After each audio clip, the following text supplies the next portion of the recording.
from depression. I was in a domestic violence relationship that has caused me to get panic attacks when speaking with a high-pitched voice, eating disorder, and I have an ESA dog to help me with my panics. But I was told I need a mental evaluation. A mental evaluation. Okay, so mental evaluation. One thinks that they need a mental evaluation. The person being abused feels like they need to be mentally evaluated because they were abused, as opposed to the abuser being mentally evaluated. Again, these are the philosophies of our society today that it's always the victim's fault. I mean, this is the society that we live in today, or this is the society that has evolved into that ideology that it's always the victim's fault.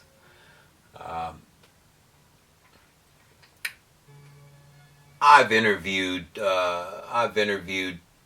women that have been in domestic violence situations, and just being in that environment in itself is scary. It's scary, and it does cause anxiety. It does create anxiety.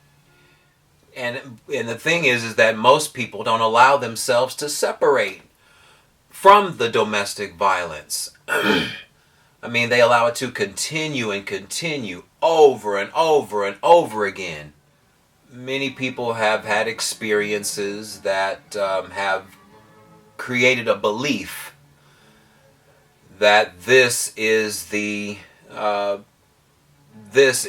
path or pattern of life that is set in place for me based on my past experiences that may have occurred frequently enough to where it created a lifestyle that one may not be even conscious of or have a cognition of until years later, when the abuse has escalated to the point to where the abused becomes numb. And then they start to medicate themselves to suppress the pain and things of this nature. So it can create depression. It can create depression because you're at your possible lowest stage of sadness, or some people would call it rock bottom. But if you're at that rock bottom place, again, you can use this to your advantage, because this is the point when you're at rock bottom. This is the point to where it's time to make a decision. Being at the place of something of where you've gone from minor depression to major depression, now it's time to make some decisions. Because if you go beyond major depression, now we're talking possible thoughts of suicide. Because now you've lost all hope, and now what you are conveying non-verbally is that you've ran out of options, or you've exhausted all of your options, or you feel as if you've exhausted all of your options. I mean, but you have to know that there are infinite possibilities for anyone to get out of any type of situation where there's physical harm.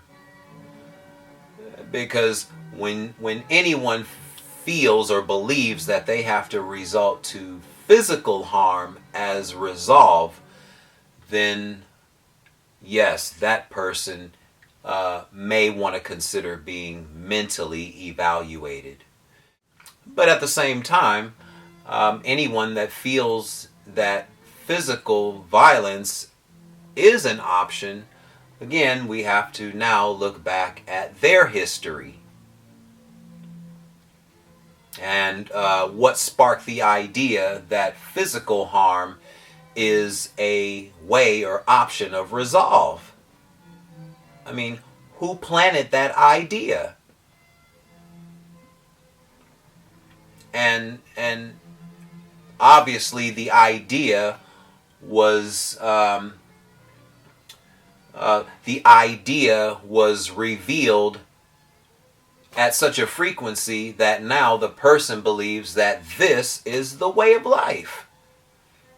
And they attract people that accept them being this way in life. Or they attract people that will accept that behavior. If you're on a specific vibrational plane, you will attract another party that's perhaps on the same vibrational plane of being on a path of sadness and hopelessness and feeling that all is lost in this life, that there's no turning back, or there's no coming back from your possible errors of allowing yourself to be abused in any way, shape, form, or fashion, whether it's physical abuse, verbal abuse, emotional abuse, mental or psychological abuse. Abuse comes in all shapes, forms, and fashions. And the trick is to know that any form of abuse is not okay. And what is okay is that you can separate yourself or remove yourself from a situation that doesn't make you feel good. You can choose to give all of your power away, or you can choose to take your power back. Again, all roads lead back to you and what you believe you should have. And if anyone has been in a domestic or in a relationship that brings physical harm, now it's time to look in the mirror, and the moment that it happens, I mean, I can go into red flags and things of this nature, but for those that have experienced being in a relationship that involves physical harm, it's time to make some decisions. It's time to make some decisions and just kind of make an assessment and rewind. I mean, because again, you remember you are a creator and a co-creator. So now we have to really take a look at self, because the journey of physical harm will continue as long as you keep the vibrational frequency of physical harm in your presence or in your environment. When you allow that energy to permeate your environment in such a way that creates adverse thoughts about yourself or fears, hence anxiety, it can potentially create illness within you. Not so much the abuser, but within you, the one that's being abused. And so again, it's time to make some real hard decisions on what direction you want to go in life, and if physical harm against you is a criteria that you are willing to entertain. And if you're not willing to entertain that criteria, then it's okay to do something different. It's okay. And it's okay to have a support system. I mean, if no one knows, no one can help you. If no one knows, no one can help you. Many people can see signs of someone that may be abused. But in our society, many people don't want to step into another couple's space if they believe that there's potential harm being initiated against someone that they know.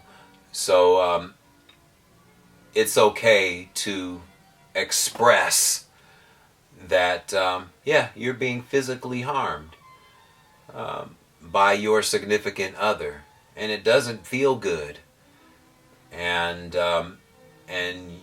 you'd like some answers on how you can have a way to take yourself out so you can feel better.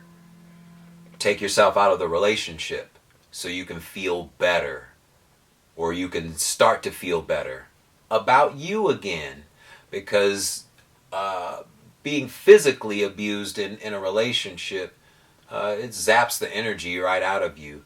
It literally sucks the life out of you. It sucks all the confidence out of you. It drops your self-esteem to an all-time low. Your self-confidence, self-esteem, all of that diminishes like that, all of it. And because anytime someone is allowed to strip you of your or violate your space in such a way that it zaps your energy, then yes, again, it's time to make some really hard decisions on how you want your life to be conducted and how you're going to conduct it.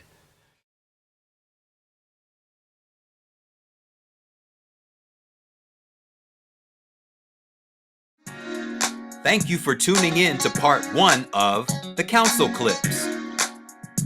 If you believe holistic life counsel is right for you, schedule your sessions today by contacting Kennetic-Fit and Wellness at area code 562-306-8944. Be sure to visit the Kennetic-Fit and Wellness YouTube channel at Kennetic-Fit and Wellness Info, where you can view your favorite videos, including the best of Aim to Purpose, the radio show. Make sure to subscribe, click thumbs up, and remember to leave your comment. Kennetic-Fit and Wellness. Mental attitude first.